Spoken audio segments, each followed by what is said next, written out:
హక్కులు ఉన్న రాష్ట్రం ఇది. సమాన హక్కులు. ఒక మహిళా కూతురుగా వైఎస్ పేరే పెట్టుకోకూడదని చెప్పే ఈ కొడుకులు వీళ్ళెవరండి? జగన్ ఒక సూటిగా ఒక అలిగేషన్ చేశారు, కాంగ్రెస్ పార్టీ మా కుటుంబాన్ని గతంలో జీల్చింది, ఇప్పుడు కూడా జీలుస్తుంది. వైఎస్ వివేకానంద రెడ్డి అప్పుడు మా మదర్ మీద కంటెస్ట్ చేయించారు, విజయమ్మ మీద కంటెస్ట్ చేయించారు, ఇది ఆయన చంపాడు అని నరికేశారు. కాబట్టి ఇప్పుడు మేము వాళ్ళని చూసి వీళ్ళని చూసి మేమేం భయపడనక్కర్లేదు.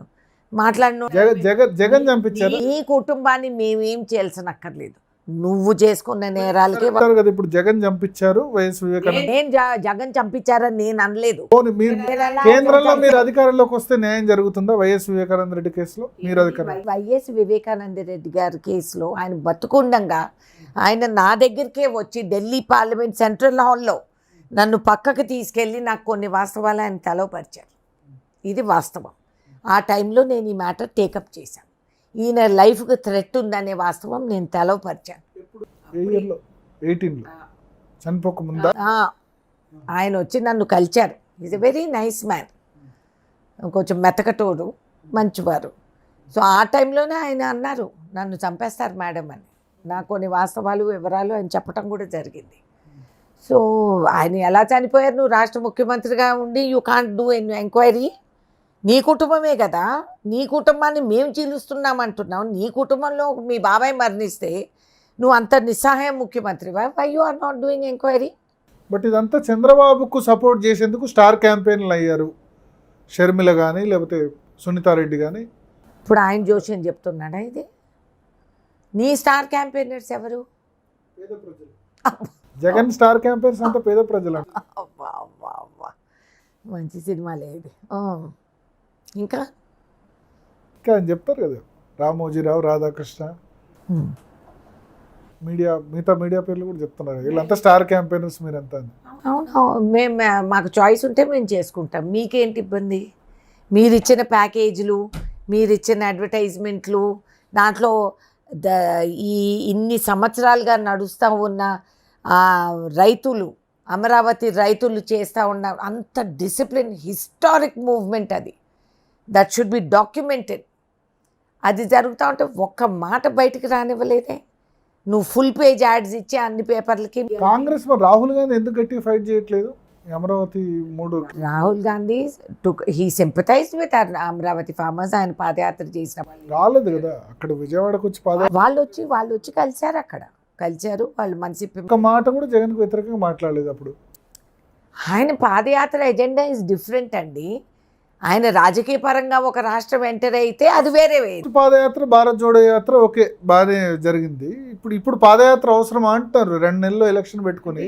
ఎవరు పర్మిషన్ కావాలి మాకు ఎవరు హెడ్ క్వార్టర్ లో కూర్చోకుండా ఇప్పుడు ఎందుకు పాదయాత్ర? ఎవరు అడ్వైజర్ స్వామి?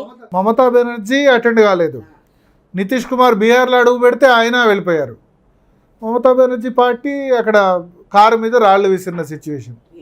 ఇండియా అలయన్స్ మొత్తం కుప్పకూలిన సిచ్యువేషన్. ఏదన్నా కానీ, ఏదైనా కానీ రాహుల్ గాంధీ నిర్ణయించి ఆయన నడుస్తూ ఉండేది ప్రభుత్వాలకి, పొజిషన్కి, పదవులకి కాదు. ఆయన కదలిక తీసుకొస్తూ ఉండేది ప్రజల కోసం. మళ్ళీ ఒక నమ్మకం, ఒక ప్రజాస్వామ్యం అంటే ఏంటి అనేది అర్థం చేసుకునే విధానంలో ప్రజాస్పందన వస్తూ ఉంది. అది చూసి భయపడి వీళ్ళందరూ మాకు ఏవో ఆర్మ్ చైర్ అడ్వైజర్స్గా అందరూ చెప్పటం, ఆయన ఇది అవసరమా, అది మీకు అవసరమా? What is your goal?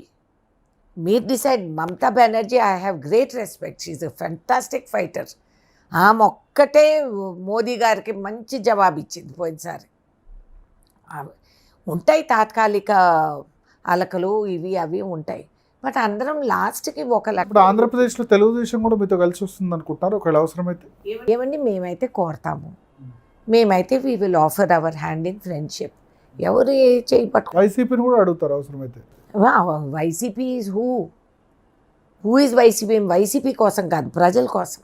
We are there. TDP, YCP, TRS ఏ పార్టీ అయినా after elections let us see. ఎంత తొందర ఏం పడనక్కర్లే. Will cross that bridge when we come to it.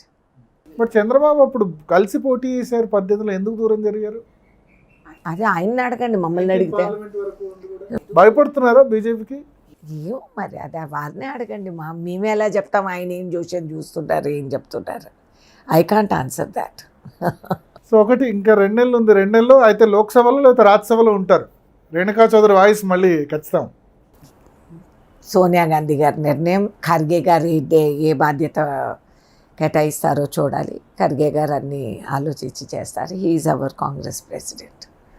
So వాళ్ళ నిర్ణయాలపైన ఉంటాం. So right, thank you madam. మీ వాయిస్ మళ్ళీ లోక్సభలో లేకపోతే రాజ్యసభలో వినబడాలని ఆశిద్దాం. సో అది ప్రతిపక్షంలో ఉంటుందా, వాయిస్ అధికార పక్షంలో ఉంటుందా? వాయిస్ ఉండేది ప్రజాస్వామ్యం కోసం.